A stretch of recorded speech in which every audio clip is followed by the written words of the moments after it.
Hello and good afternoon, Xbox Nation. Welcome to this week's new episode of the Xbox Factor Podcast. I'm your host, Mr. BoomStick XL, and as you can tell, I didn't shave. And you know what? Why so serious? Are you watching me? Are you spying on me? Because he said yesterday in the chat that Boom didn't shave because he was playing Call of Duty. And you know what happened? At the end of yesterday's show, Why So Serious, I said I was going to go shave, but I didn't. And do you know why? I played freaking Call of Duty for about 2 hours after the show, and you know what? I had a blast. I came in first a couple of times, got into the winner circle quite a bit, and I didn't shave. I have family coming over. I look like a homeless person, so I have to shave. I got to take care of myself. But listen, it is what it is. Ladies and gentlemen, we have an astounding 65 plus minutes here for you today. Some of my panel members are out. Jamie is under the weather once again. He is sick. He has bronchitis. He has lost his voice. So he is not going to be joining us today. He will be back next week.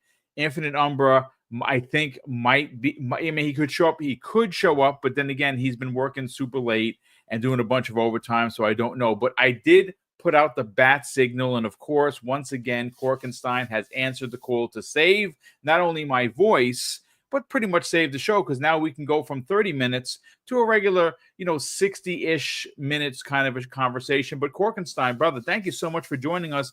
We have 3 topics. One is a pretty stout, let's look at Xbox for 2025.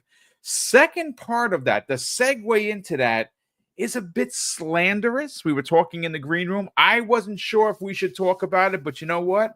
I said, F it. We're going to talk about it because no one else is. And the last half of the show is going to be, well, Final Fantasy VII and the quotes from the director. And you know what's interesting, Korkenstein?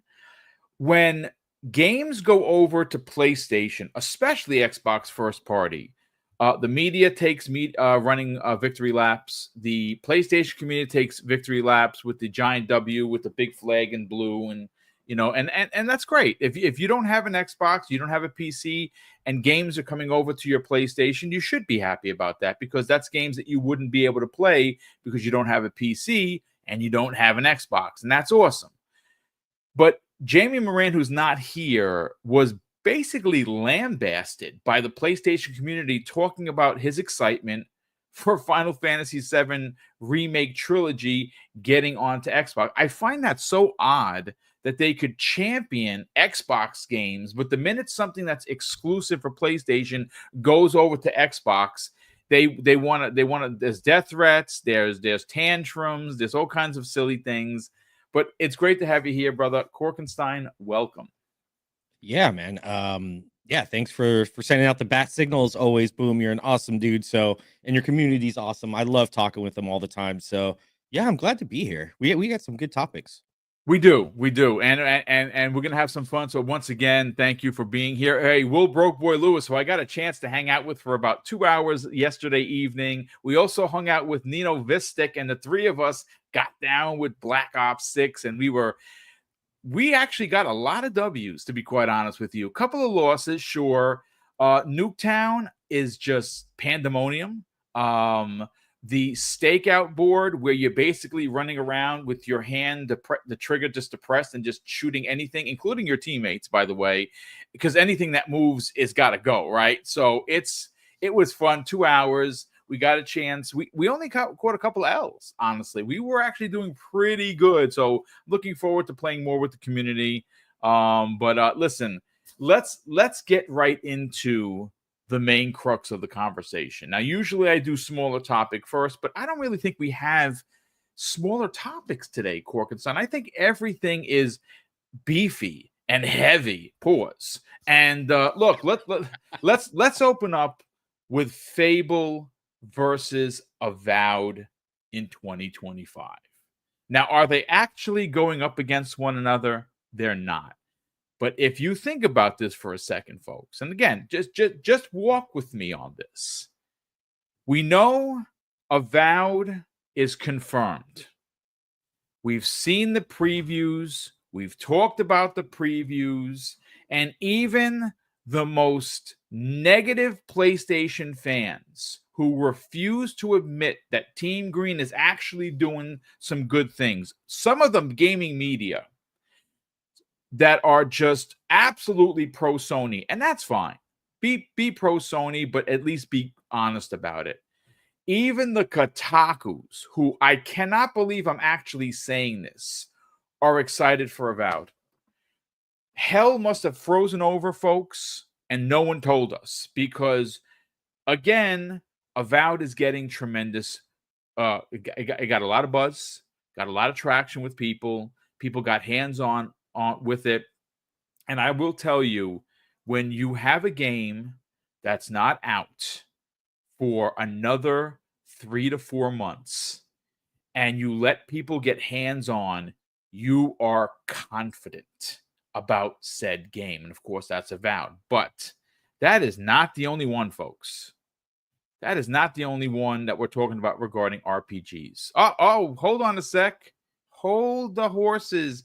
Infinite Umbra is here. Let me switch this up to the 3-man roster and let's bring him in here. Infinite Umbra, you got here just as I was about to get into my spiel. How the heck are you feeling, sir? Uh-oh, you're muted. Oh, I'm feeling good. Good morning, Boom. Good morning, Court. Hey, brother. Good morning. Hey, good morning, chat. Yeah, I'm a little bit behind. My bad about that. Nah, that's quite all right. Listen, we're gonna be here 65 minutes ish, give or take. We got we got 2 and a segue to get into. The first one is we're talking about the Stack 2025 deck for Xbox, and Avowed versus Fable. Both RPGs are expected to release next year. One was confirmed during the showcase to be 2025. We're hearing some really good things about Fable. It is expected. I mean, go back to what Jez Corden had to say on the Xbox 2 podcast. We talked about it last week. I'm super excited. Every time you hear or see about that game, it's getting better. It is going to be, listen, I think it's going to be a game of the year contender just based on what we know. I cannot wait to have people get hands-on. Maybe I'll even be lucky enough to be one of those people. Xbox, you know what my email is, reach out. But so Umbra and Cork next year is looking like one of the best years in Xbox platform history. Okay, have we said that before? Sure. Have they delivered? Mostly. But this upcoming year, 2025, with these 2 particular behemoth RPGs is nothing we've seen from Xbox first party before. Like, I understand as big and as fantastic or fantastical, if you will, Starfield is. I don't care what anyone says. That game is brilliance on the screen. There's no doubt about it. I don't care what hater says what. But next year, your opening salvo for 2025 is Avowed. Just go look at the previews, folks. Don't take my word for it. Go watch Colt. Go watch Paris. Go watch Khalith Adams. There are a ton of people that saw and got hands-on in that game. Now, Fable. Is Fable 2025? Well, they said it was. So as far as I believe, and I know, it's going to be 2025. That, in fact, could bookend the year. When? October, November, December. I think October is the perfect drop, simply because if they go and they release the sequel to Black Ops 2 next year, and they release it in October, well, November could be given to Fable to breathe. You bring that out early November, leave enough time on the table for it to be a part of the Game Awards, because if it does and it looks as good and plays as good and is as amazing as people are saying that it's going to be, it's going to win a lot of awards. And we'd like to see Xbox do that, because again, I think that there hasn't been a Xbox first party game in the Game of the Year category. I think it's 12 years. It may even be more. It's been a long decade plus without Xbox being in there. But then, of course, here is the asterisk, Cork. The asterisk is In Exile's Clockwork Revolution. And that could fall right in the center. February, you got Avowed. November, you got potentially, again, this is just an opinion, potentially Fable. And then you drop Clockwork Revolution, which is, again, it's from In Exile. They are the masters of RPGs. They are the standard. This is going to be a first-person shooter-esque action type of game that uses time travel, but it's also going to probably have a lot of RPG elements because it's freaking In Exile. They know what they're doing. Cork, if they get those 3 games out next year, on top of a new Call of Duty, on top of South of Midnight, on top of Doom the Dark Ages, holy shit. Talk about a banger of a year. Let's get your thoughts, man. Oh yeah, I mean, what about also State of Decay 3? That might be another 2025. With RPG like elements. There's so much. I mean, this is where Phil and the Xbox team are finally catching their stride. This is kind of the stuff that they've been talking about for such a long time. They've had a rough, definitely couple of years. COVID didn't help either. That knocked out a lot of developers that had to either do work from home, things like that. But and if you've ever worked in the game developing industry, when you do builds, these things are just gigabytes. You're transferring terabytes of information back and forth between teams, and so they've definitely had some struggles, coming up with this. And then now finally, we might finally be seeing the stride. They're kind of starting right now with it towards the end of 2024. And I can't see them slowing down in 2025. Who knows, even maybe a new Perfect Dark, if that might be 2025. Who really knows? We'll know more, hopefully, when they do their, direct showcase. We'll definitely see more for their E3. We're going to go through the whole lineup again of Gamescom, E3, Tokyo Game Show. Who knows what they might drop at the TGAs for release date. There might be some new info there. But we're finally getting to see the stride that Xbox is finally doing.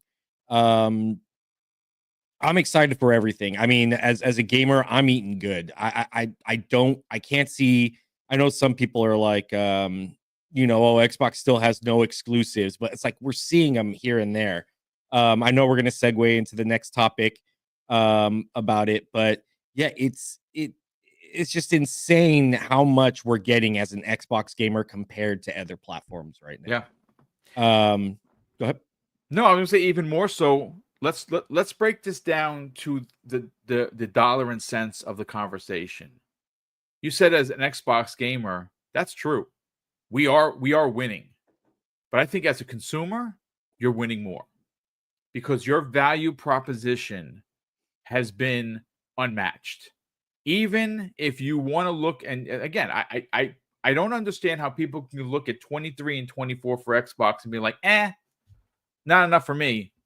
Oh, I guess maybe you're just not an Xbox fan because we've been eating good to the point where my backlog, I'm 6 feet, folks. I'm 6 feet, 207. I'm a big man. And it's taller than me times 2. I can't keep up with my backlog. And why? Because Game Pass is dropping games in there on a regular basis. And that's just third, second, and indies. Let's not forget about all the first-party stuff. If you went next year with the games I mentioned to open up this segment, just those games next year, you're eating well, and it's well worth your $20 a month, which is what? Do the math, folks. It's $240 a year. If you want to spend that, please, by all means, you can. Microsoft will thank you for it and not even tell you.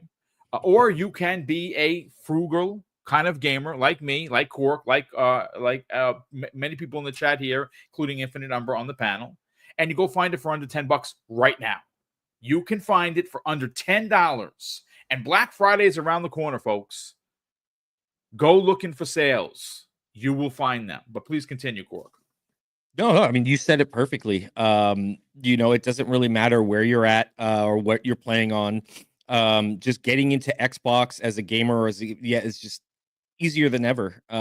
Cloud gaming. I mean, they're doing the whole campaign about it with this is an Xbox. This is the reason why, is because of this full slate that they're having that's coming out. They're finally getting to see the fruit of their labor Indeed. with it. So yeah, I don't know. I just can't believe, like you said, I didn't really realize how much until you started talking about it in the green room of what is coming out. And I don't know what the other sides have. I'll play them 100%. Yeah. But from this, yeah, I'm just mind is blown right now on what the slate is. It's funny because we are so just used to it's going to be in Game Pass, and when you take the time to kind of just stop and have a conversation, and you just put it out there, you're like, "Whoa, that's a list. That is a list of games, and that's all in Game Pass. There's 6 or 7, maybe more, whether they be AAA monsters or made by 2 people at Xbox." They're all in Game Pass, and that is all AAA madness that we discussed. And those games are in their day and date. They're in there for your service fee of $20 a month if you pay that. And all you got to do is download. If they're not for you, if you play it and you're like, just not for me, that's great. But those games are already tip of spear before you get the third-party deals, the second-party deals from Game Pass, and all of the indie stuff that's getting in there. It's pretty wild when you consider it. Infinite Number. Let's talk about Avowed. Let's talk about Fable. These are 2 monster-sized RPGs potentially happening in the same year and bookending the year at that. We already know Avowed is February. We have an idea, and again, it's just an opinion, that if Fable does in fact release, and that game has been worked on for quite a bit. I believe work started in 2018.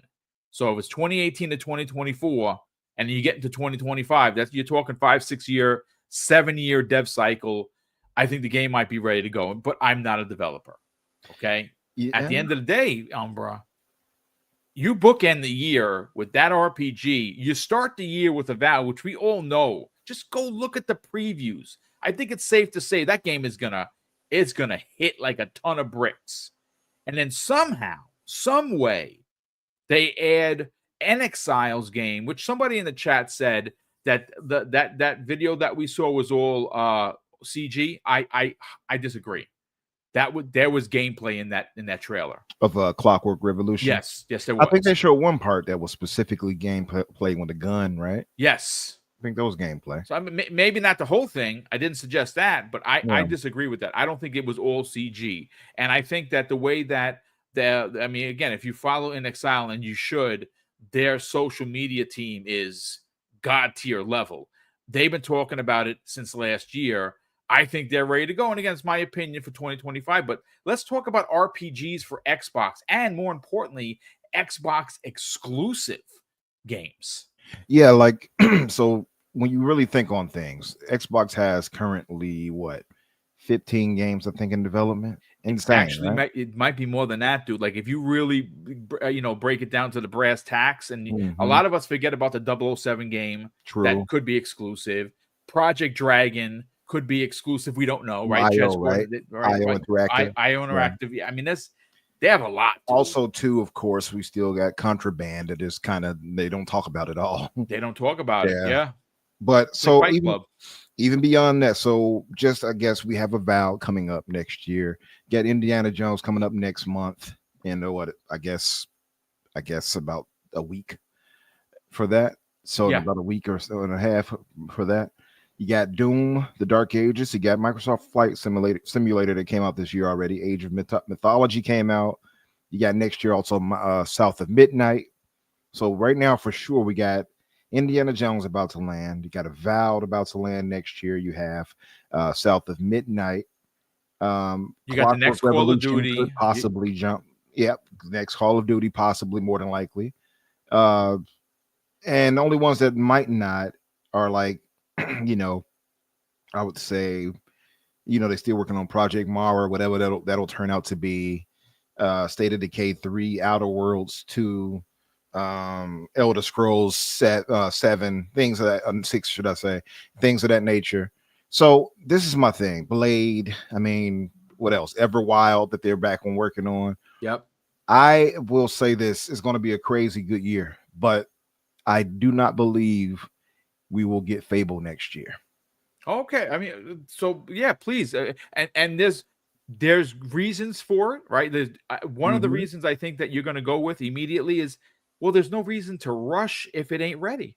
That's one of them for sure. And I've erred. I feel like they should err on the side of caution to make sure they get that game out right, because Fable should be a tentpole. Yep. Of Xbox. That's 100%. What it should have been all this time. I'm glad that they got back to it, and bringing it back to what it should be. The prominence of it being, and mentioned in the same vein of a Halo, of a Forza, of a Gears. Fable should have always been that stable franchise as well. But for one, I think when we start seeing some of the job advertisements being mentioned. I remember that about earlier this year. They were like, "Oh, we need this person brought on." It's like, wait a minute, how far in development are you? So, like, it kind of cued me in on a lot of things as far as what we're seeing. Clearly, their development is up enough where they can show us gameplay. We don't know necessarily where they're at in production, but I feel like they have so much they're going to iron out, and I'm knowing that the team that Playground is, I know they want to launch that at the best as it's going to be, especially something that they don't usually do, such as an RPG like this, right? And also, I look at the release schedule of other things, and I feel like, where could it possibly land? It can't land in the fall because GTA lands in the fall, unless GTA is delayed. But if GTA lands in the fall, you don't want to put anything near that. So where can it land? That's where I start to feel like it's not going to land at that. Also, I look at the advancement of that game and how good it looks, and it makes me feel like some things going to have to get ironed out before they can get that thing out the way we want it to be. And so that's where I'm at with that. But I'm open to being wrong. I'm hoping I'm wrong, but if as long as they can get it out properly and there's no issues, hey, good for W for us, right? For us, I say. But I feel like that game will slip into the next year, honestly. But just on the question of, I guess, between Avowed and so the question was basically, which will be the biggest RPG of 2025? I mean, yeah, I guess you can box it out that way, because at the end of the day, the theory and the thought was that they would bookend each other, meaning that you'd open up the year with Avowed, you'd close with Fable, but you know something, you might actually be following the breadcrumbs right, because Avowed, of course, was supposed to be this year. Now, why was it delayed? Well, a couple of people, and depending on who you ask, and I'm talking about like in trustable social media folks, it was because they wanted to get that performance mode done, which they said that they're working on. It could have certainly been because the fall's too crowded. It would, again, not that it would have lost, but a game that's that big, you want it to have room to breathe so people can enjoy it. It's going to be a big game. That might in fact be the case with Fable. Fable is going to be a big game. Maybe you don't want to go up against GTA. I don't think anybody does. I think whenever GTA says that they're going to launch October, November, December, the only one that could go toe-to-toe, and I really believe this, is the next Call of Duty, especially if it turns out to be a sequel to Black Ops 2. If that rumor is true, then it could go toe-to-toe, and I think even GTA would be like, okay, they're going October. You know what? We're going to go November, so we both could live, so to speak. And somebody else said it in the chat. There's two things they said. One, they said it might be a launch title. I actually said that before too. Fable could end up being a launch title for the next gen. I mean, could, sure. It's possible now, especially if it hits the 2026 region, we'll never know. But also, who's it? Wacko Games made a great point. Even ignoring if we don't have Fable, even if we don't have Fable next year, you have Avowed, South of Midnight, Doom, Call of Duty for sure, right? So that's and possibly Clockwork Revolution, possibly. That's a crazy good year. Like there's nothing to be ashamed of, or anybody should be mad at. Oh, Fable's not here. Like we're gonna be okay. That's why I'm like, I don't think they need to do any. They don't have to have it out next year. Yeah, I would rather them take their time to get it polished and properly, get it as great as they can get it. And I trust that they will. And I don't think they're on any specific timeline to get that out anytime soon. So, but that's my thinking. But I think all of those games right there we have lined up. Plus, I'm pretty sure there's going to be some exclusives that they grab from third party, et cetera, bringing the Game Pass. It's going to be a solid year next year. Sure. But, yeah. But as far as Avowed, just speaking on it, super excited from everything they've shown. That's a me and you game, brother. Oh, for a fact. Because it's they want you to go looking, and we're gonna be like this. Oh yeah. Oh man, there's something shiny over there. Piece of candy. I'm going. Candy. Exactly. Oh, for sure. I'm gonna be up in there looking around like, what's that gleaming over there? But yeah, so that's definite. And I was talking to some fellas earlier, and they were like, "Oh, how many hours do you have in Metaphor, Umbra? How many hours do you have in Veilguard?" I got ridiculous hours in those games because I go and do everything. So for like Metaphor, I got like 187 hours. For Veilguard, I have like 160 something hours. Like I look and do everything, and then I'll grind. For Metaphor, you have to grind. But so I expect to do the same for Avowed, and I'm actually rejuvenated on it. At first, I was kind of lukewarm on Avowed. I don't know if I'm alone in that, but I will say that I don't think, and I hate to say this, but I don't think Obsidian or Xbox really showcased Avowed as best as they could have. What just before, like last week or prior? Initially, yeah. It looked a little stiff. It looked like there was a lot of I even complained about it. When you would hit with the sword, it didn't feel like there was oomph to it. Now that's changed. That too, to be fair, that I guess it was earlier in development. Maybe they were showing that, whatever. But I mean, it was supposed to release this year when we saw it shown by them too. So I don't know. But that said, yeah, when they first initially were showing it, and then we saw another update later in the year, I think in the summer area, whatever. My memory might be wrong on this, but I know we saw it at the developers thing, and then they showed it later. So both times it was like, okay, let's get in there. But kudos to credit to where credit is due. Yep. I would say Colt Eastwood showcased it better than they did. His video was pretty damn good. It really. I watched it twice. Yeah, he did. He did a great job, and even still, he's still posting stuff like on Twitter showing it. I'm going to say Obsidian or Microsoft, especially, guys, you got to step up when it comes to that. Like showcase these games right. That perception is bigger than reality at times, and the perception was, oh, they're not going to have third person, right? That was initially. We didn't think they were going to have it. Then it was, oh, they're not going to have 60. Now we're hearing that they're pushing for that. No, they're not going to. The third person looks lackluster. Well, Colt showed it, and it does not look lackluster. It looks pretty good.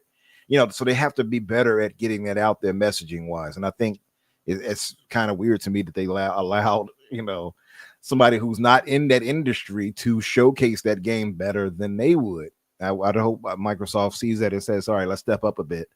When it comes to that, or Obsidian, or whoever else would put their stuff out. But I will say that it refreshed me on Avowed. I'm actually very excited for the game now. It looks really, really good, and of course, it's using Unreal, so how can I not be? I mean, that's officially your middle name. I saw it. He got it changed. It's Infinite Unreal 5 Engine Umbra. There it is. I mean, I'm excited for it now for sure. I cannot wait. I think you're onto something. That game does look phenomenal.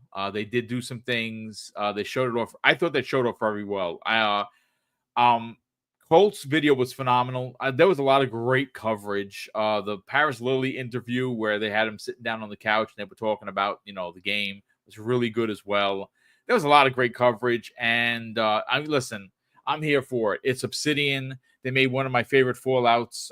Don't tell God Howard, because I don't want to get blocked from Bethesda. But my favorite Fallout did not come from Bethesda. It came from Obsidian. Well, sorry about that. They did a good job, and hopefully, I mean, they have a lot on their plate. They're working on a lot of stuff. I don't know if they could do another Fallout. I think they should, personally, especially considering we may not get Fallout 5 until I'm 60 or 61, which is a little bit ridiculous at this point, which is 7 years from now, which, by the way, that'd be too long. That'd be too much.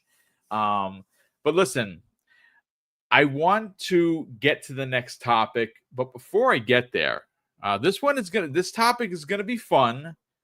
It is a bit eye-opening. Some people might say it's a bit slanderous, but I'm willing to go there at this point because you know what? The facts are the facts, and nobody's talking about it. Nobody in the gaming media is talking about it, and nobody on the socials is talking about it. I'm going to break it down in a second, but before we get there, let me just catch up on the super chats. Will Broke Boy Lewis drops a very generous $2 super chat and says, "You said you were going to shave yesterday, Boom." Yep. You know what I was doing? I was playing freaking Call of Duty with you and Nino Vistic in the chat. So that's why I didn't shave. So blame yourself. No, actually, I think the unshaved, bearded, gruff look looks better on you. Actually, It's I too think much. it works better on the face than just clean shaven. Yeah, you know what? I got to cut the hair. I got to get the brows done. Listen, I got to look like a presentable person. This is I think it works with you. I don't like the caveman look, so I'm gonna take care of it, folks. But thank you. Let it grow. Let it grow, bud. Come on. Yeah, Mrs. Boom says no beard, and she's not wrong because it itches, and even if I put like the stuff in here, it still bothers me. I can't. I just can't do the beard. It's frozen. Let it grow. Yeah. There you go. Nino Vistic, speaking of devil, he drops. He actually gifts one Double Barrel Gaming membership. That's very kind of you. Appreciate it. Aloha all the way from New York City. Thank you so much for joining us. As always, thank you for the generosity. Dan95 drops a very generous £5 super chat. And he says, "Hello, everyone. Boom. Can you see most games next year, depending on depending when GTA 6 comes out, will not release near that?" Listen, I think when they are going to dictate what happens in the fall of next year. I personally, look, folks, this is not on authority. This is just an opinion. It's Rockstar. Do I think it's coming out next year? I hope the game releases next year. I have a feeling it's going to be delayed into the fall. I mean, into the first quarter of 26. That's just my take. I'm probably wrong because they know better than this. They've already forecasted it with their investors. Said no, it's next year for sure. But things change. It's Rockstar. They've delayed games right before their release before. Could it be delayed? Possibly. Is it likely? I mean, I guess you could flip a coin and just take a guess. Music72 has been a channel member for 2 months. Thank you so much for the support, brother. He says, "So many games, not enough time in real life in a lifetime."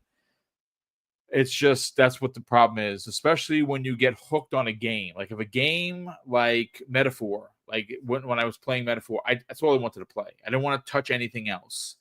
When I did, I was thinking about Metaphor. I'm like, I'll go back to the Metaphor. Right now, my problem is I'm about to hit Prestige 4.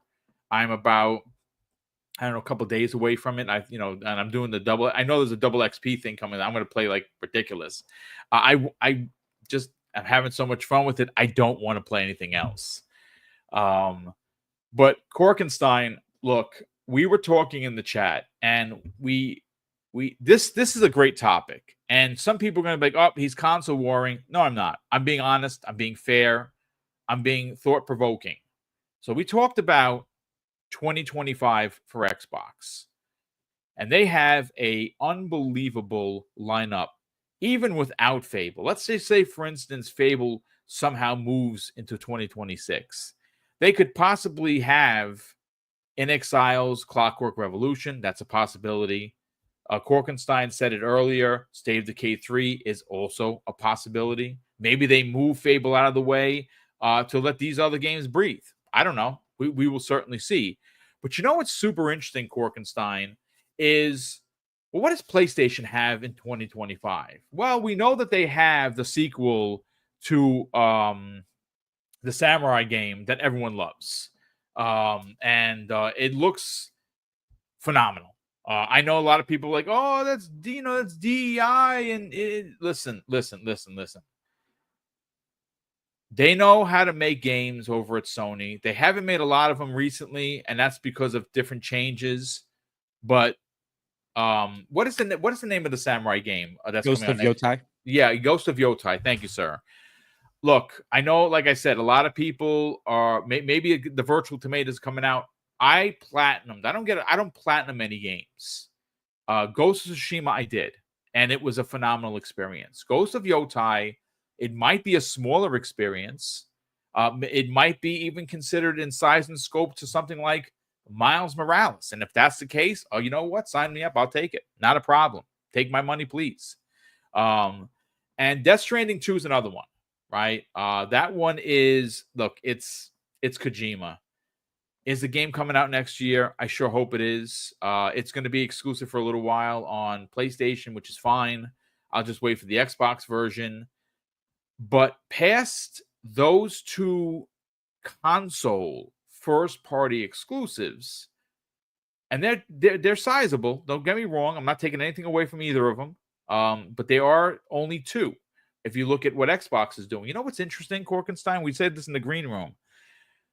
PlayStation players and their most excitement is not going to come just from Sony. It's going to come from Microsoft and Xbox because they have potentially 4 games launching on the PS5 next year.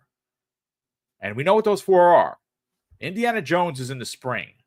Now, again, that's huge. That's huge because people don't have to buy a PlayStation buy an Xbox or go out and spend money on a rig. They can simply just play on their PlayStation. Good for you guys, right? Awesome.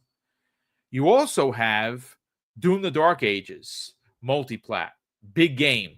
One of the biggest games I would dare say for PlayStation next year, as well as Xbox.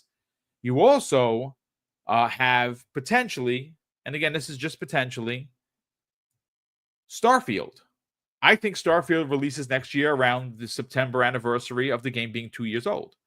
And, again, if you're mad at that, I mean, that's just the way the world is working right now. So Starfield could be a launch title sometime in September for PlayStation 5. Will it have pro advancements? Yeah, potentially, right? And if it does, great for anyone who has a pro. But that's not the only one. You got Call of Duty next year. So think about that. Just think about this. Food for thought, ladies and gentlemen. The 4 biggest games outside of Ghost of Yotai and potentially Death Stranding 2 are Xbox-owned games on a PlayStation. This world is wacky, for sure. But that is something to think about. Indiana Jones, Starfield, Call of Duty, and Doom: The Dark Ages. 4 monster titles going to PlayStation, potentially, and that is going to make up the talk of the town for Sony next year. That is something really to think about. Again, it's food for thought. It's not console warring. It's just being factual. We don't know if Starfield is coming, but it might. And if they are waiting 2 years to launch it onto PlayStation 5, it's probably going to sell quite a bit. Not that I advocate for it, because, again, I like exclusives staying where they are, but that's not the world that we live in. Korkenstein, let's talk about it, man. Yeah, it's this is why Xbox is doing the third party stuff. I mean, people can go ahead and be like, well, why are they giving PlayStation a chance? They should go for the throat. It's like, you don't want any one company, whether it's Xbox, PlayStation, or Nintendo, falling out, and where it's only 2 people, then you have those 2 companies controlling the market. We've already seen how PlayStation acts with their consumers, nickel and diming, things like that. Cash grabbing, doing, all these remakes, not really offering anything of substance. And then you have Xbox and, Nintendo that are offering these. I mean, Nintendo's not any better with some of their stuff, and how they operate as a business sometimes, and the stuff they do towards content creators. But, you don't want any one of these companies falling out, and then now you have two controlling the market. Xbox giving PlayStation games is a great thing for gamers. It's a great thing for consumers. It doesn't matter if you're Team Green, Team Blue, Team Red, whatever it is. As a gamer, you are getting the best value for your money if Xbox releases on other consoles. It's not about wiping one company out. And this is why Xbox is doing the third party stuff. They're going to capitalize on a market that is not in desperate need of games, but is kind of a little dry right now. And they see the revenue there, they see the money. They'll go in, and I hope it does really, really well. And they can, it opens up the eyes of PlayStation and maybe Nintendo that, hey, maybe we don't need to just stay in our own ecosystems. We can do more, and we can give gamers more by releasing games in other ecosystems. Yeah, for you as a gamer, that's a win. If you want a console war and sit behind something and no, my games need to stay on Xbox, on PlayStation, on Nintendo, rabble, you can do that. That's fine. But what are you really gaining from that as a gamer? You're gaining really nothing for the whole gaming community in that sense. Yeah, it's great. You get to play the games only on your console, but for other gamers that aren't on other consoles, that aren't on your console, now they have an opportunity to try a game. Every developer, wants their games to be played. They want their games to be seen. They want their games to be enjoyed. It's just, this is their baby. They created it, and they don't want, people to hide their games. It's an art. This is better for the industry. It's better for us as consumers. So when this kind of stuff happens, we should champion it, and we should be behind Xbox on giving gamers more games. It's not about gatekeeping and holding back and telling people, nah, my console's better than yours, or that's stupid. What are we, like 5? We still on the playground there? Let gamers enjoy gamers on the platform they want to. And this is such a great consumer friendly move. So when Xbox does have this kind of stuff, it's a great thing. It's a really, really, really great thing. Champion that. Let them be known that, hey, you're happy as a gamer. You can play the games you want to. And if anything, I think it's sad on PlayStation that they've pigeonholed themselves into this spot to where they can't deliver on these great quality games that they really want to right now. It's the fallout of having these exclusive games on your system and not willing to open up your ecosystem to more gamers. And that's a shame, and if PlayStation keeps following on this route, I can't really see them staying in the console business for longer than 10-20 years. That's I 100% stand by that. They need to open up. That's just the way the market's growing.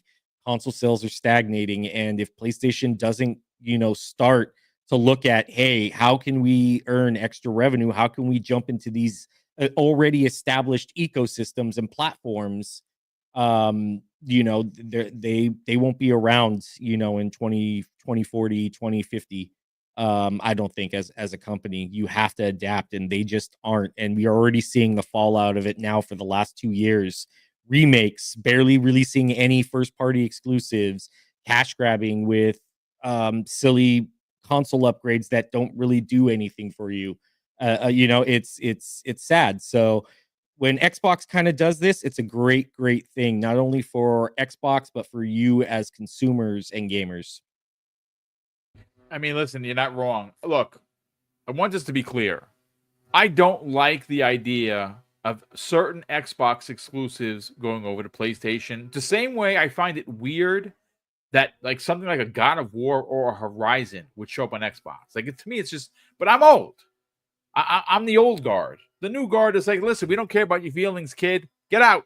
We're trying to make money, which is what they're doing. Sony is taking a little bit longer. They're walking a little bit slower. They're dragging their heels, so to speak.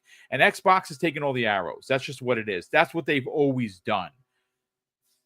Infinite Umbra, I want to bring you in on this. Again, this is not console war rhetoric. This is simply just food for thought.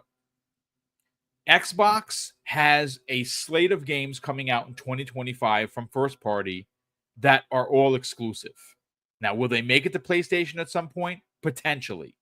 But next year, Sony only has 2 games, one of which is Ghost of Yotai, which I am super stoked for. Death Stranding 2, if you like the first one, you're probably going to appreciate DS2.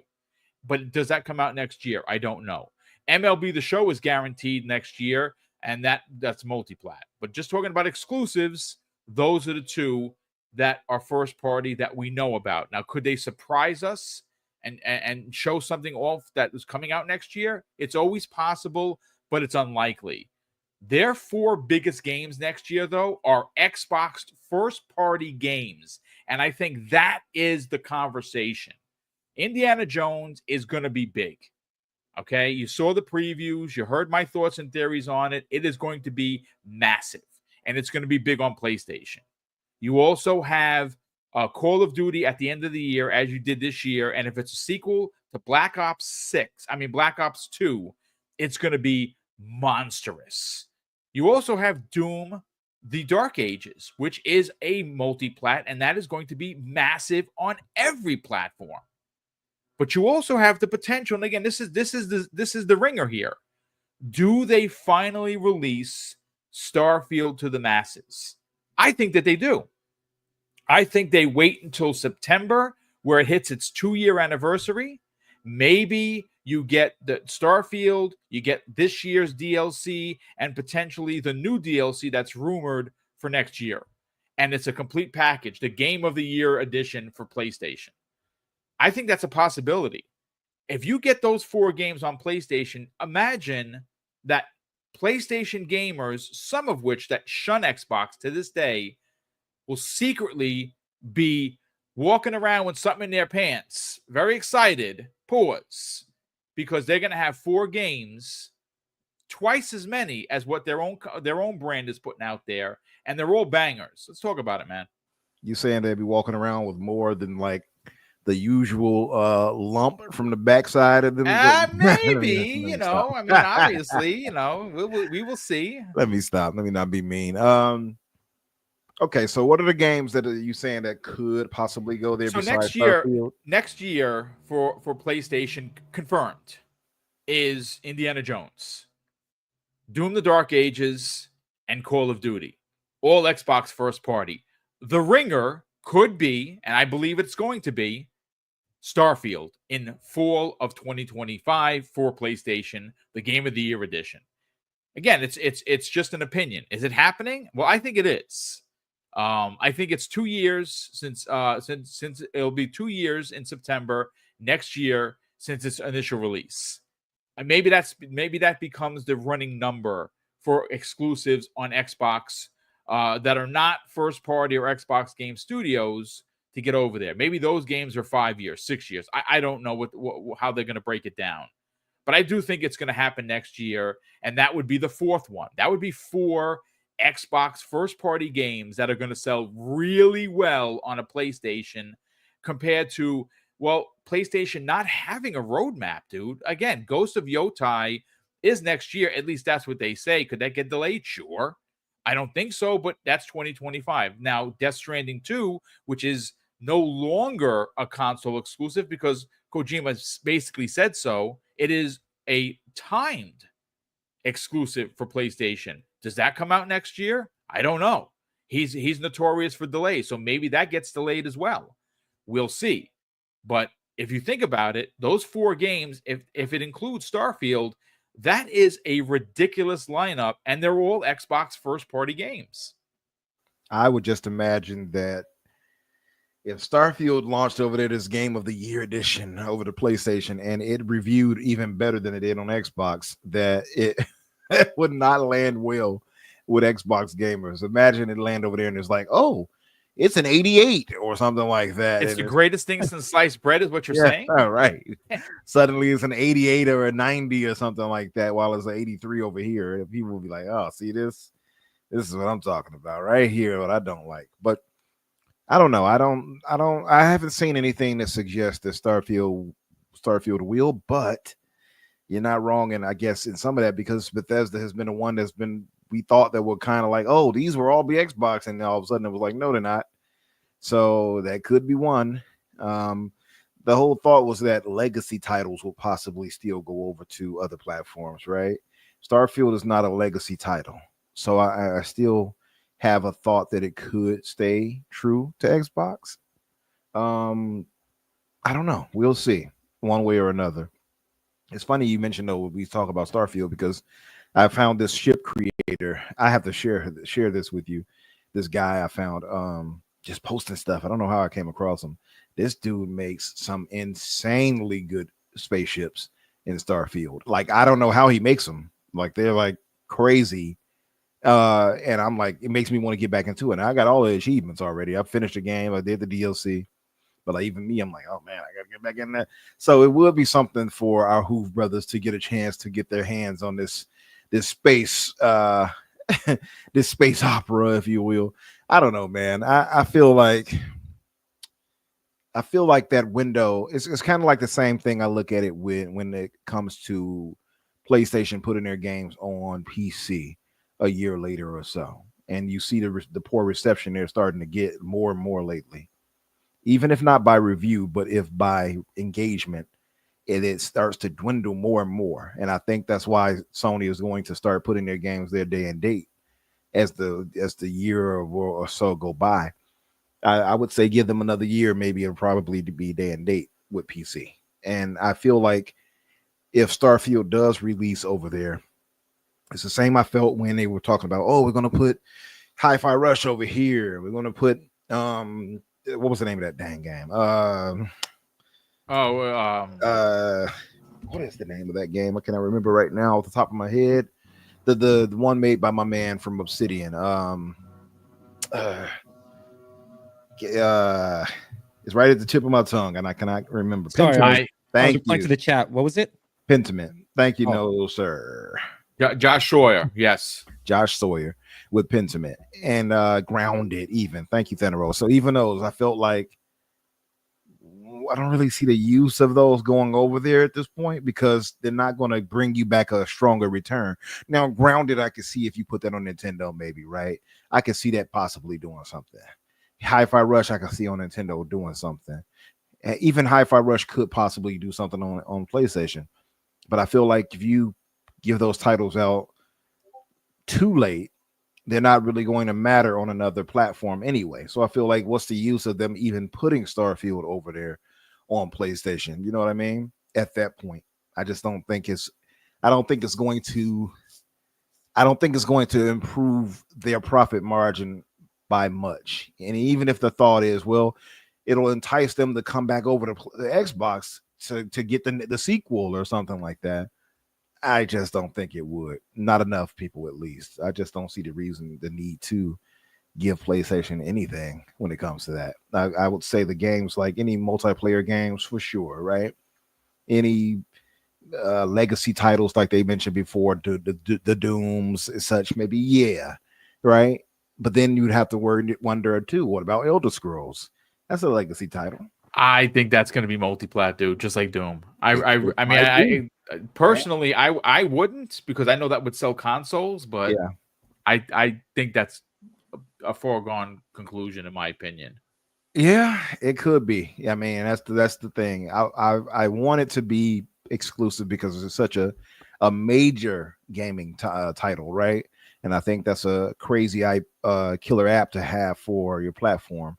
But you might be right. And again, Bethesda, when we used to think, oh, all those games will be exclusive to Xbox, we saw no, they won't. So that could very well be the same for that one too. But I just feel like, Starfield released last year, right? Yes. 2-year release date to finally release it on PlayStation. I don't think it'll do anything. And for that reason, that's why I don't see the need to do it. To me, it just dilutes the exclusivity of it even more so, and the need of having an Xbox further if you're going to send it over there that later of a point. I just feel like it's no use. You're not going to get a good return on it. You know what I mean? I mean, listen, I say keep exclusives where they are. I don't think that's the way the business is going anymore. Even for the first place Sony. Again, they have games on other platforms. MLB The Show is on Xbox. It's on Switch. The Lego game, Lego Horizon Adventures, is on Switch. Now, it didn't do well there. At least I don't know, because we haven't heard anything. No one's really touting the numbers. I know there's been some talk about it not selling well on Steam, which we kind of knew just based on the player count. I think the highest has been 600 people, 644 people, I think was the number. That's not a lot for a game, but it's we'll see how many people from Sony bought it. I don't know. No one's talking numbers. The one thing you have to admit about Sony is that when they sell and something sells real well, they're the first one to put a presser out there. Like, hey, listen, we sold 10 million copies in 2 days. We're the best. That's not the case with this. Starfield, I don't know, man. I mean, look, if it doesn't go over to PlayStation and enough people from PlayStation have PCs and have good rigs or actually have an Xbox, then they've played it already. I'm not going to complain. Like I said, I if you ask me, I'm the dinosaur here. I think all exclusives should stay exclusive, but I understand that's not the business, and I'm not getting emotional about it. It's just, it is what it is. I have no control over what they decide to put over there. I will say that there's been some talk, and we've heard this before. You've heard it, Umbra, that they are now taking it even more, like with a fine-tooth comb, because if they take the time to port a game, that's development cost. If they put it over on PlayStation and it doesn't sell, then what's the point? They're losing money. So maybe they don't do that. I don't know. Yeah, I mean, possibly. And again, like, that's the whole thing. That's why I go into that thought too. It's like, what do they gain from putting Starfield over there? I don't know. I see no money. I see no upside. Not the only thing. Yeah. Revenue, bigger MAU. I don't think they'll get that. And I mean, it's not a live service title either. So and it's a single player game. So yeah. I mean, they have the the modding community over there, but I don't know if that counts. Their modding community that sucks compared to Xbox's mining. No, I'm joking. But I mean, both suck compared to the PC's version. But yeah, but still, I don't know. What do you think, Corey? I don't see any. What do you think? What's your thinking on it? Because I'm not going to act like I know it all. I just don't know, but I don't see any reason for it. Yeah, I mean, to grow your MAU base, the ROI wouldn't be that significantly to port over. I mean, this is a company that's ported to Xbox, or that has released on PlayStation numerous times. So it's not like they're gonna have developers learning how to move the game over to PlayStation. And at that point, after 2 years, what does exclusivity really matter for Starfield? You got to think we're getting South of Midnight, we're getting Fable, we're getting, we just talked about all these games, Avowed.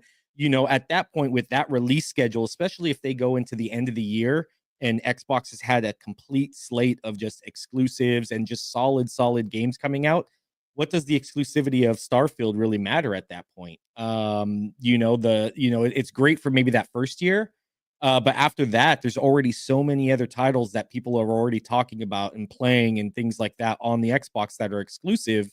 Giving Starfield to PlayStation's not really a big loss in that exclusivity lineup because they already have it backfilled. For me, what about the sequel though?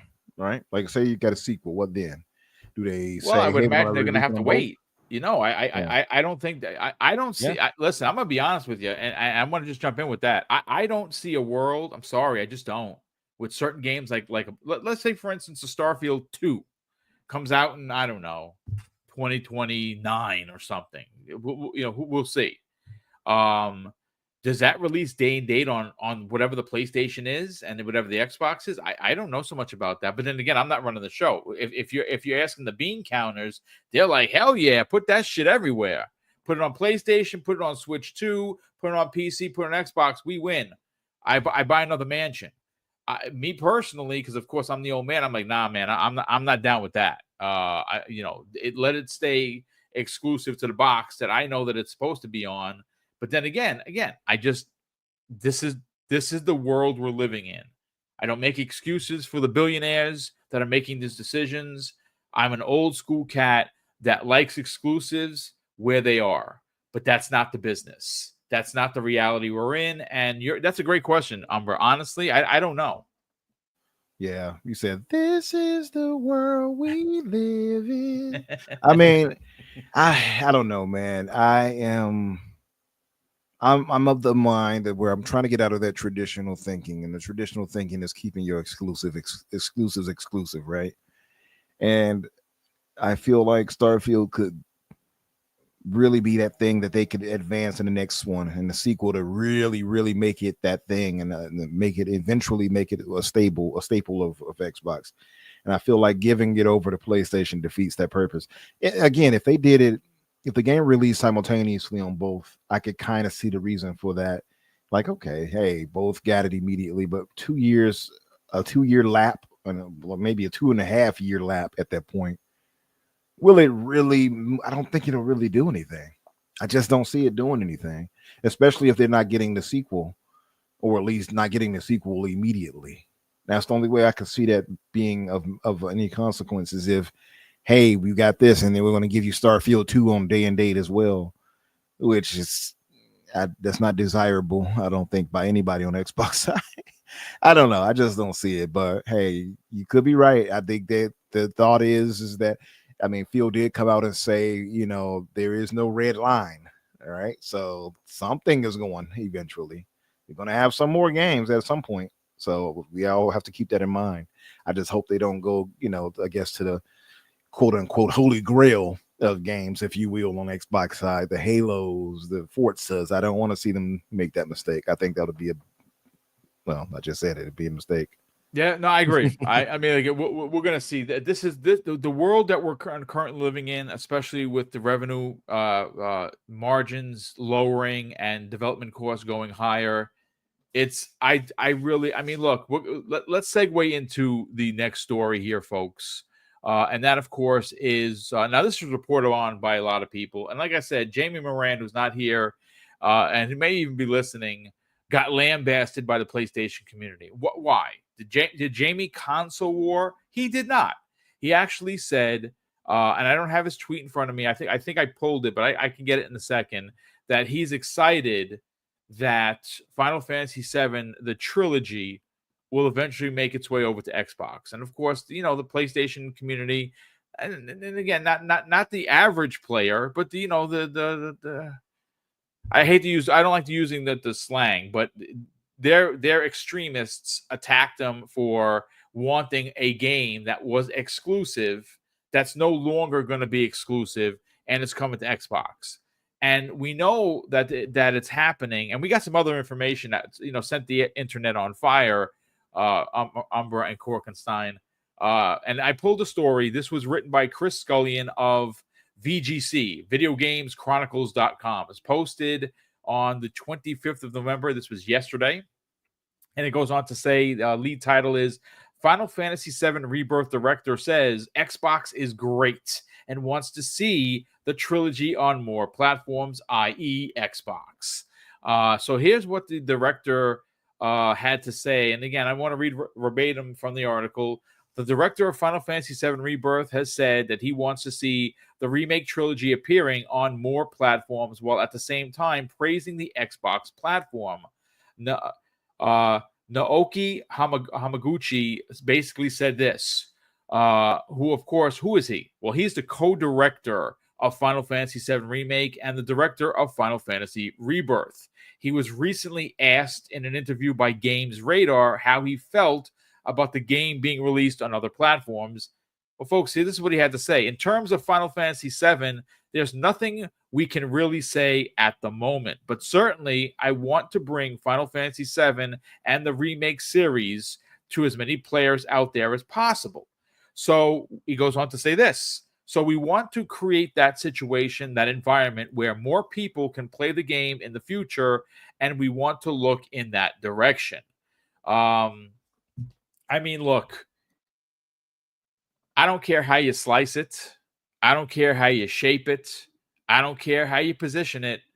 PlayStation gamers, unfortunately, did not buy the game Final Fantasy VII, and especially Final Fantasy VII Rebirth, as much as Square Enix thought that they were going to do. I can get the exact numbers for both, which I will do when Korkenstein takes the mic, so I can get some context to what I'm talking about, but it wasn't enough. Now, granted, to be fair, Square Enix has notoriously always put out there, oh, it's been under our expectations. They've done that with just about every game. Tomb Raider, when it was made by Crystal Dynamics before they sold them. Of course, Avengers and a bunch of others. They're like, oh, yeah, it didn't hit the numbers we were looking for. Well, we know for a fact that Final Fantasy VII Rebirth sold less than Final Fantasy VII. And some people try to equate that, well, it's a sequel, boom, and, no one really likes a sequel. That's a lie. People love sequels, and I'm one of them. So if the game is good and you enjoyed the first one, you're probably going to buy the second one.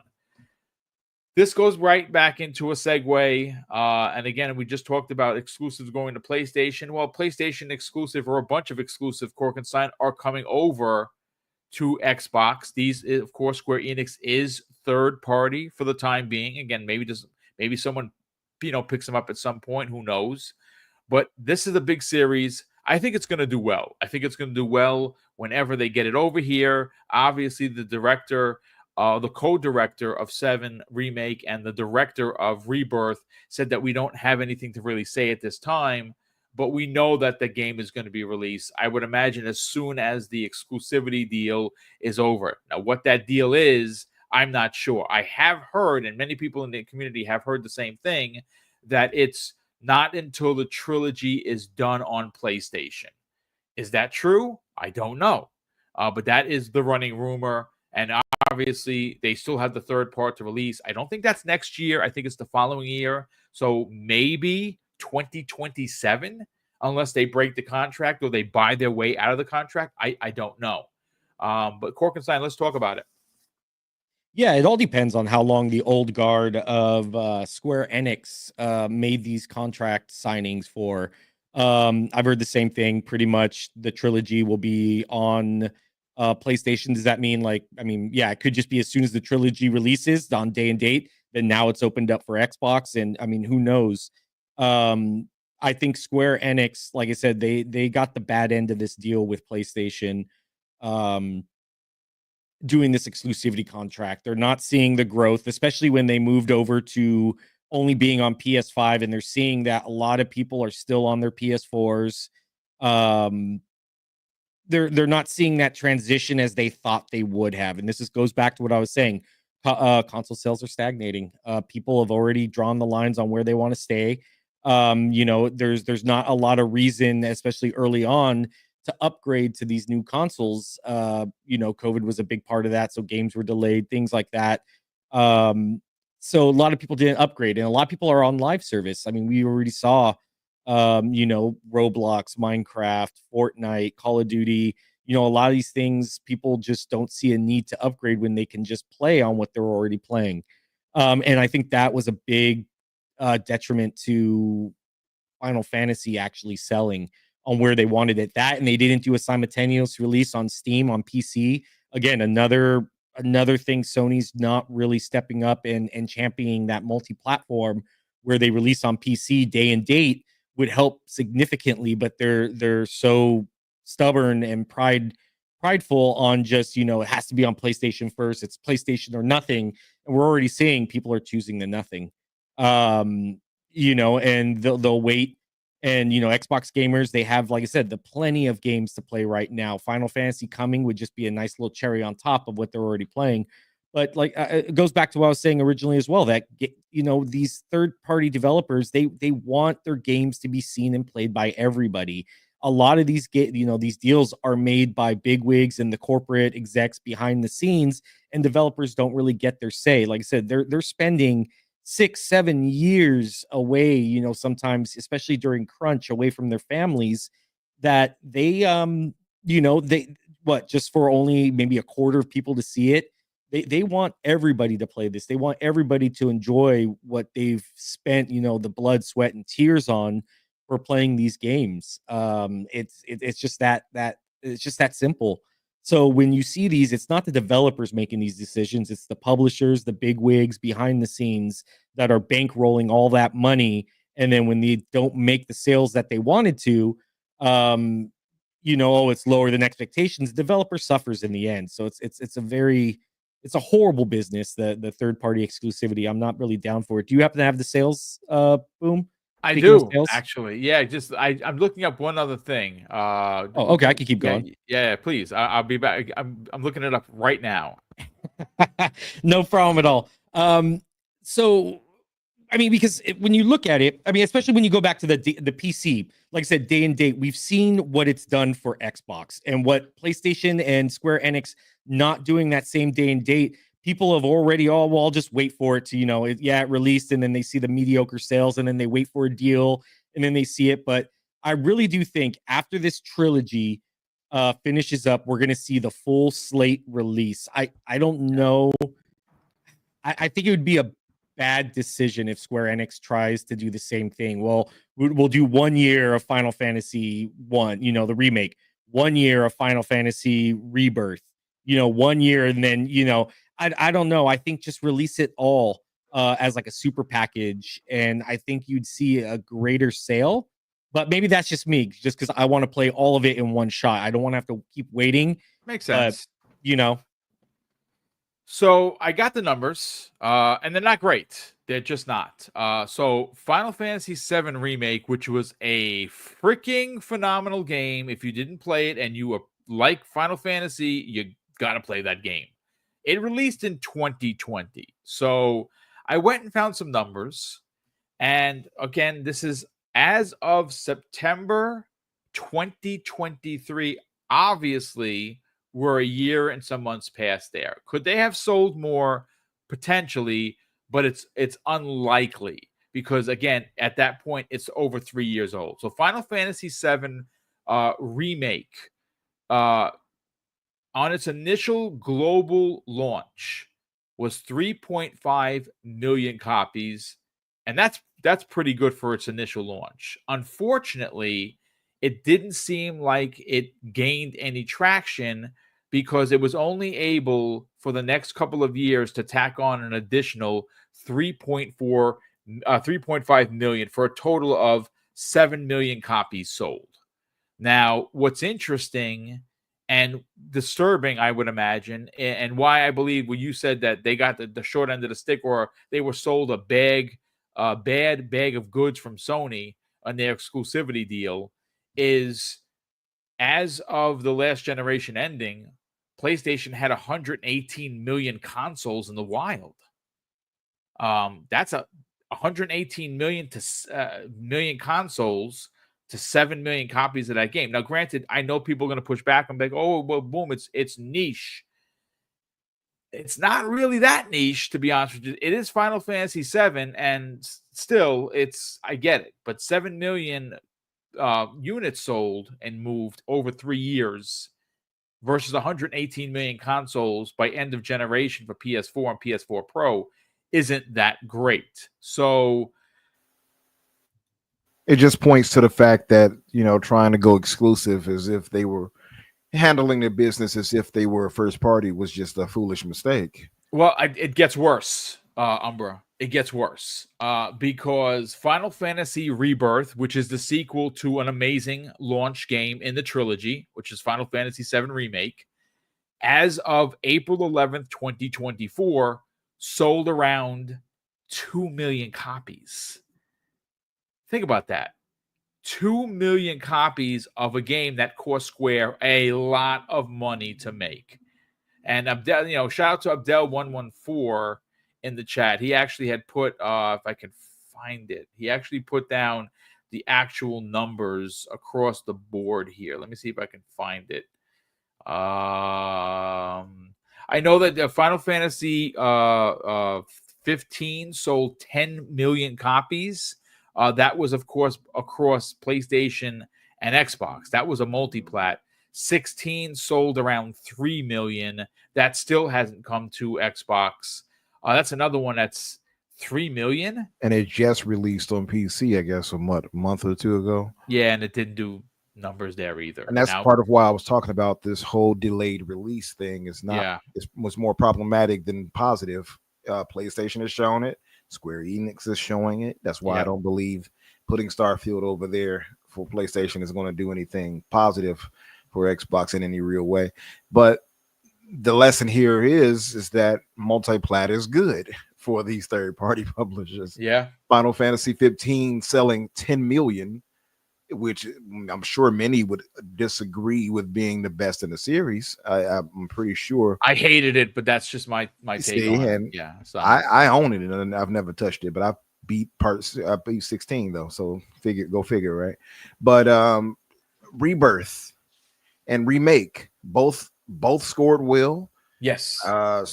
Remake was nominated for Game of the Year. Rebirth is nominated for Game of the Year. Clearly, they're well received. So it's not a matter of quality. Well, Clearly, they're better made games than Final Fantasy 16 and 15. Yet, look at the sales. Now, Remake did sell 7 million to its credit, but we see the sequel is not doing as well, even though it's rated as well, if not higher than Remake. So, and I can't remember what Remake scored, but they're probably about the same. But that said, because I know Rebirth is like a 92 meta, if I'm not mistaken. I'm not sure what Remake got. Might have been a 94. But point is that Final Fantasy 15 sold 10 million across all the platforms. Square is finally seeing the light.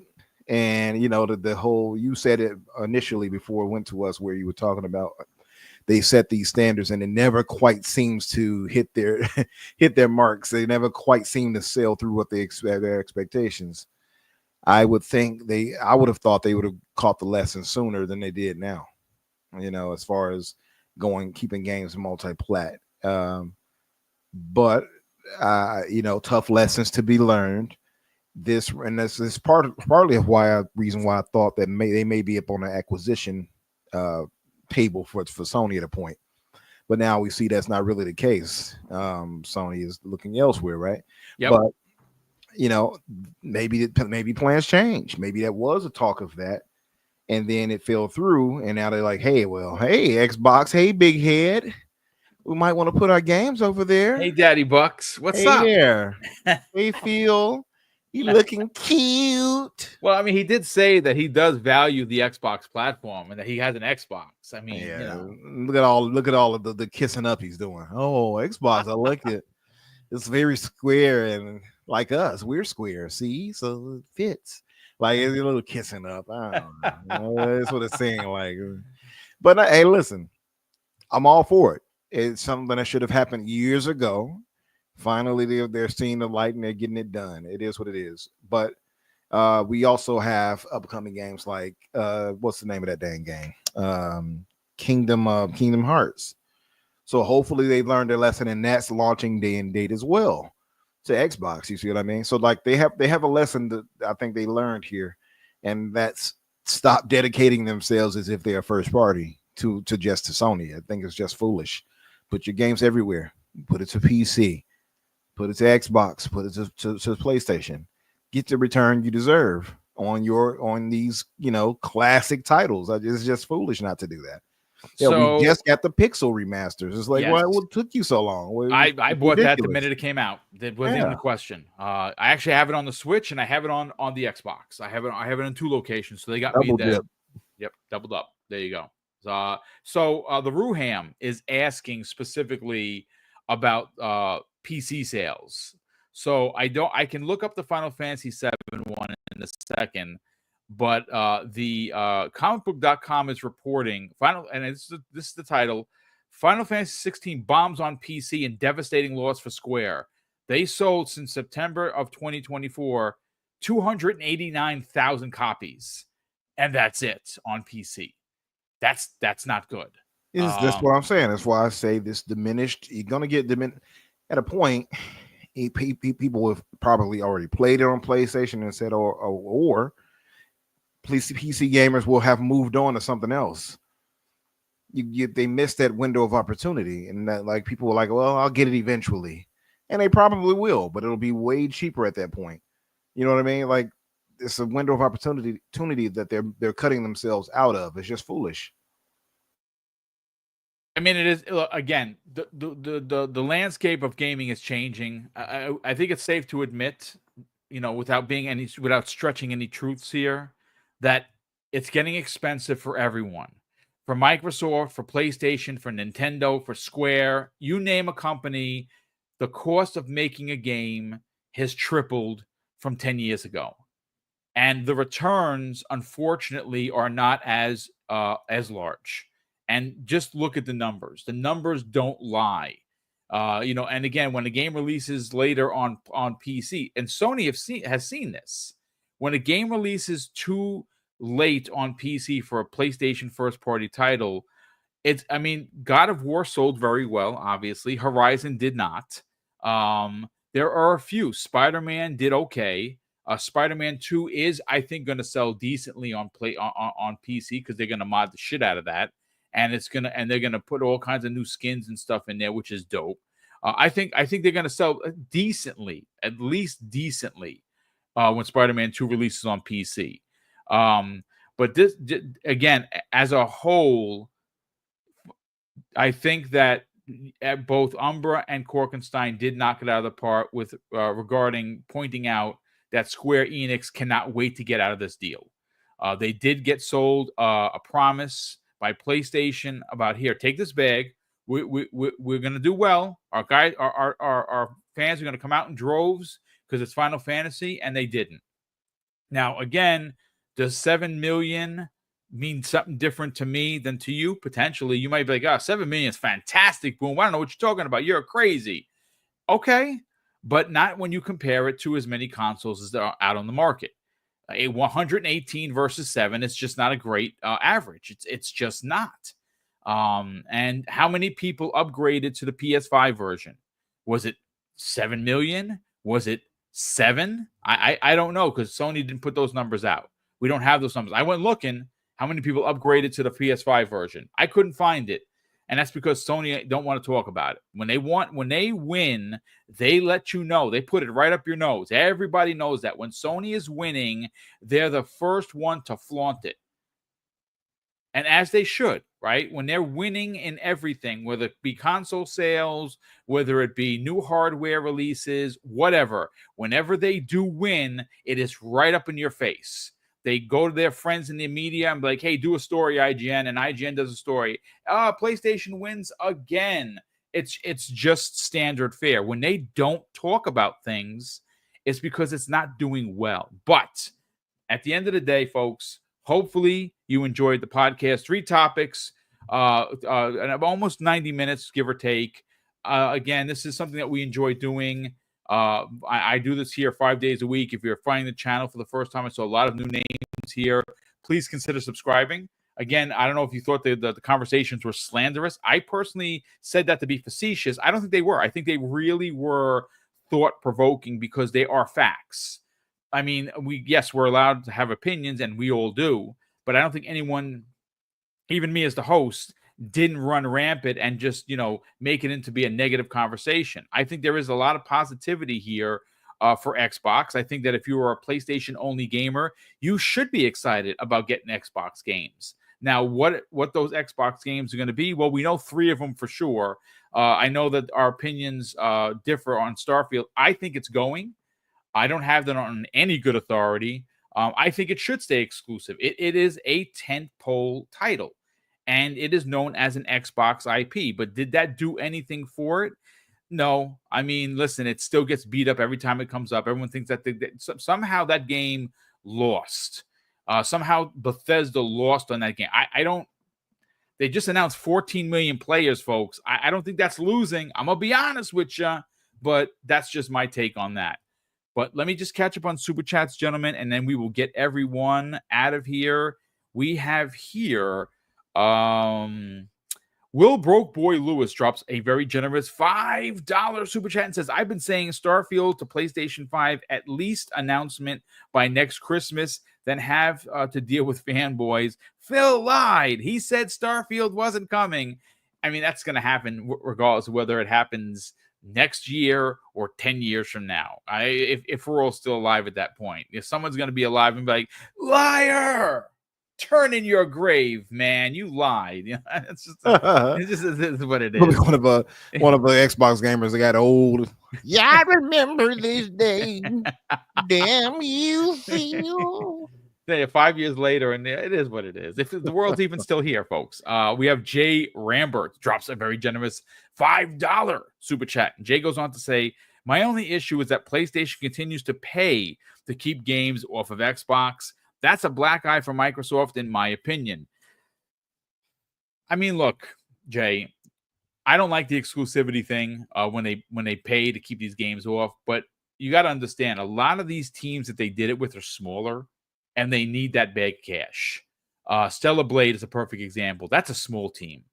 They needed to take that bag of cash right now. I think that if it would have released on both platforms and on PC, it would have done well, but maybe they couldn't actually physically finish the game for everything. That's why it's only on PlayStation 5. It's supposedly rumored to be coming to PC, and maybe, I don't know, comes to Xbox at some point, potentially.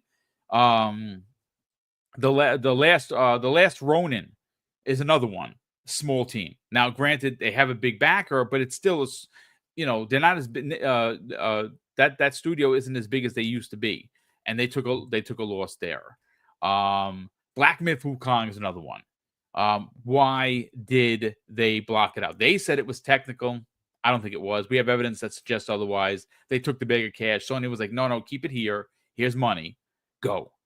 That's what happened there. And supposedly at the Game Awards, there's going to be a big announcement. I believe that is going to be some sort of an expansion, but I think it's going to be the official announcement for coming to Xbox. Now, is it day and date? Like, hey, surprise, it's go get it. It's in Game Pass, or you can go buy it right now. Maybe that would be a big announcement. If it was going straight to Game Pass, that'd be a nice W. That would be nice. I don't know if Sony would allow it, though. That's the thing that's weird. That Sony has that Game Pass clause in all their contracts. I don't know if they would do that. I don't know. Interesting enough, but Gamer by Choice, who's been a channel member for a whopping 62 months. Dude, that is crazy generous of you.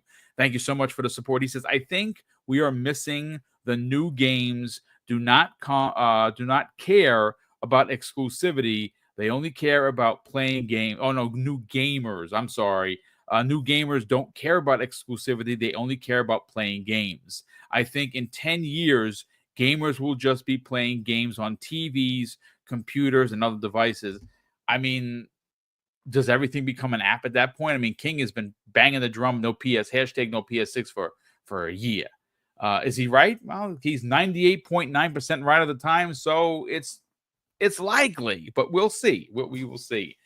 Let's get everyone out of here. Again, thank you so much for checking out the show. Hopefully you enjoyed it. I did a couple of smaller videos from yesterday's podcast regarding the breaking news about the PlayStation Portable 2 that's in development and how that fares against the Xbox handheld and whatever that's going to be. And also Call of Duty. Wow, it's official, folks. Call of Duty Black Ops 6 is the biggest Call of Duty ever. So those two videos are live right now. If you want to check them out, again, they're part of the podcast, but they're shrunken down for easy digestion. So you don't have to listen to a full 60, 70, 80, 90-minute podcast. And I'm going to do the same thing with today's topics as well. But Korkenstein, let's sell the brand of Game Pass Gumbo. You had a great show this past week. I want you to sell that so people can subscribe. Check out the work that you did regarding Stalker 2.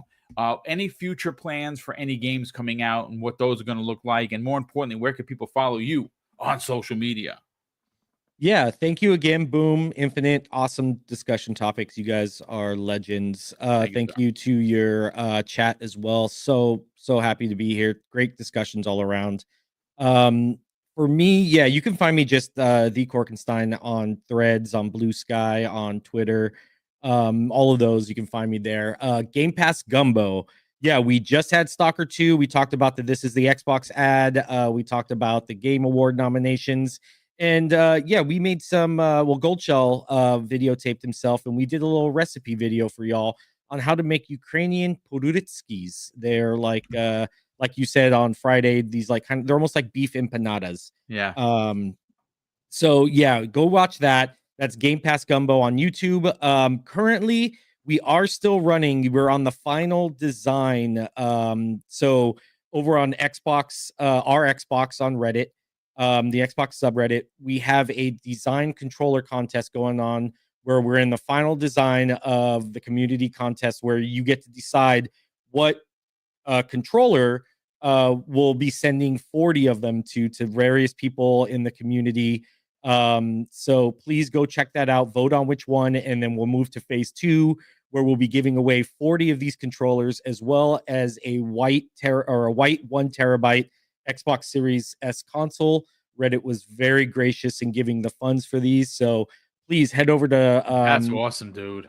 Yeah, we'll give away 40 Design Lab controllers and a Series S console. Also at 12 p.m. today on that same subreddit, we have the legendary Thomas Sala. He'll be doing an AMA with us. He is the creator of the Falconeer and Bulwark. What was it? Bulwark Evolution. Sorry, I couldn't get that out. He'll be joining us to do an AMA and answer your questions live. So please join us on the Xbox subreddit for your chance to win some controllers, talk to an awesome developer, and yeah, follow us on Game Pass Gumbo. I will warn you in advance. He's awesome. He is awesome, but he loves to drop the F-bomb. He is very open ended with his conversation. So if you're gonna listen to it, and you should, put the kids away, put on the headphones, put on the earbuds, because that guy loves to curse. And there's nothing wrong with that. He curses like he talks like a sailor. It's fine. Infinite Umbra, thanks again for joining us as always, as you do on Tuesdays. Listen, obviously, the end of the week, man, you have something called The Fix. I want more people to check it out. It's you, Daniel McGee, each and every Thursday, 8 p.m. Eastern Standard Time. And it is a show that covers, well, basically everything. You talk about wrestling, you talk about pop culture, a lot of stuff happening with Marvel, a lot of stuff happening with, with Doom coming back in a big way. Fantastic Four is next year. You got, of course, the stuff with the Punisher and Daredevil Reborn. There's a lot of happenings in the MCU. Obviously, they look like they're turning the corner from some of the stuff that happened in Phase 4 that a lot of us did not like. There's also video game talk in there. There's also movies. Transformers 1 continues to dominate the conversation. I have yet to see it, unfortunately. My brother, he's probably cursing me right now. But yeah, talk about it, brother. Where can people check out The Fix each and every week? And more importantly, follow you on social media. Yes, indeed. Thank you, Boom, for doing your thing, hosting the show and hosting us, of course. Korkenstein, thanks for joining in, brother, and giving your great takes as always. Thank you, chat, for you all being here holding us down. I saw some Unreal Engine slander. I'm going to let that slide. It was very earlier in the show. I decided to ignore that for my own peace. As far as myself and Danny, as Moon pointed out, Thursdays at 8 o'clock Eastern. We won't have a show this week, obviously, because of Thanksgiving. So we won't be doing that. We were trying to see if maybe we could do a show tomorrow, maybe, if possible. Okay. Maybe, but we might not. But I'm trying to get together with a bunch of other people, good folks in the community, to have a roundtable discussion for Dragon Age: The Veilguard. We've all beaten it, so want to have a good talk about that. It might be myself, Slow-Mo Backslap, Lucius Augustus, and nice. Great cast. I see you, JB. I see you. Don't do that. We almost got out of here positively. You see what he did? Oh wow. But also in the Ash and Luca, who might join us. So I'm going to see about that as well. And but yeah, as far as where you guys can find me on Twitter or Blue Sky, I'm on both now. I'm trying to. It's weird to try to balance the post on both. Typically, you're going to find me. I'm having a difficult time myself. I have so many people have followed me. Apologies for not following everyone immediately. Look, I can't do the two social media thing. I'm gonna have to either stay with this shit one over here on Twitter, or move over to Blue Sky and just start from scratch, because I can't do. It's too much, man. It's a lot. Yeah, that's why I've been like, I'll post over there, but it's like I'm still here at the home of hell in Twitter right now for now. But it is what it is. But yeah, you all can find us on either one. So search us up, hit us up. I'll follow back. Yeah. What else was I going to say? Oh well, I guess I won't speak to any of you guys before Thanksgiving. So happy Thanksgiving to everyone. Very kind of you, sir. Thank you as well. Indeed, Yes. indeed. Hope you all have a good one. I'm making a turkey again this year, so Nice. yeah, Nice. I gotta share the image. I always share my images of my. You turkeys. do. I always share Mrs. Boom's ridiculousness because I see it. Yeah, she puts her foot in it, as they like there to you say. go. Hey, But listen, real quick. Tomorrow evening, primetime gaming. I'm writing the show, but you know what we've been doing the last couple of years that's always been super fun? I try to get 10 people in and out. Like, hey, show up at 7, we'll get you in, we'll get you out. We're going to do this again this year because I like having fun. I like doing different shows. And this particular show, once again, is following the same narrative we've done the last couple of years. Right before Thanksgiving, what are we thankful for in gaming? It is a big topic, but it doesn't have a lot of big opinions. Obviously, everyone's going to have their own, but I think we're going to open up tomorrow night's show with that. If you're in the podcast community, you're listening to this, and you want to swing by, DM me. We'll get you in, we'll get you out. What you're happy for in gaming, what you're thankful for in gaming is something that we've done the last couple of years. It's a very positive show. And it's a show that we try to get a lot of people in. Again, it's only 10-minute segments with each person, and we usually spend the 70, 80 minutes on that show. The 90 minutes usually doesn't run more than an hour and a half anymore. We get people in, you give us your spiel, and then everyone goes and enjoys the holiday. And it's usually a 4-day weekend holiday for a lot of people. So if you're interested and you want to pop in, DM me. And it's simply going to be what you're thankful in gaming. And quite frankly, look, I know that this is an Xbox-centric show. I know that PlayStation does a lot of egregious things. Nintendo, they lawyer up every time you even fart in a way instead of, they are who we thought that they were. But there is a lot to be thankful for in gaming, regardless of what platform you currently love, like, or otherwise. And I think that doesn't get discussed enough. That I'm so grateful, I'm so thankful for this, and this. And it's nice to hear other people, because you'll be surprised what people say. It might not be they're happy, they're thankful for Xbox. They might be thankful because a game that they loved as a kid came back in a big way. Silent Hill 2. I'm thankful for that because holy shit, did they do a good job with that game. So there's a lot. It's a fun show. Again, if you want to pop in, we'll try and get everybody, as many people as we can accommodate, and we'll have fun with it. But thank you again for all of the super chats that continue to come in, the channel memberships that continue to come in. Oh, we got another one here from Will Broke Boy Lewis. This is a bit of good news if you are a consumer. He drops a very generous $2 super chat. It says, for your information, of course, talking about you folks, the Xbox Series X White Digital Edition right now is under $400 at Walmart. If you're in the market, again, it has 1 terabyte, folks, but it's $400. That's pretty damn good. So look out for those deals. Will, thank you again for the generosity as always. I'll see you later on. We'll play some more Call of Duty. Vistic and a few others. I'll be on later on. The party's always open, so just pop in and throw your mic on and we'll have a conversation. Thank you to all the super chats, all the channel memberships. We are missing, hold on just a second. I should have mentioned it in the beginning. We are missing one person from the 15-copy giveaway of Stalker 2, which we did on Breakfast with Boom. And Isaac Hayes 85. We're missing you, kind sir. Please DM me. Message me on Xbox Live, or go to the About page of the YouTube channel and you'll see the business email address. It's my first and last name at Gmail. No secret. Everybody knows who I am. It's not like I'm letting the cat out of the bag. It's fine. But yeah, so that last person is Isaac Hayes, 85. If you're listening, Isaac, DM me again. Reach out in some way so we can get you your copy of Stalker 2. And, well, that's going to do it for us here, ladies and gentlemen. Thank you so much for hanging out with us for a little over 90 minutes. Shout out to Korkenstein, who answered the call. He stepped in big time for Jamie Moran, who is under the weather. I don't think Jamie is doing a show tonight on his channel because he is really sick. And, of course, it's Infinite Umbra doing what he always does and bringing the Unreal Engine 5 goodness to the conversation. Thank you so much for hanging out with us.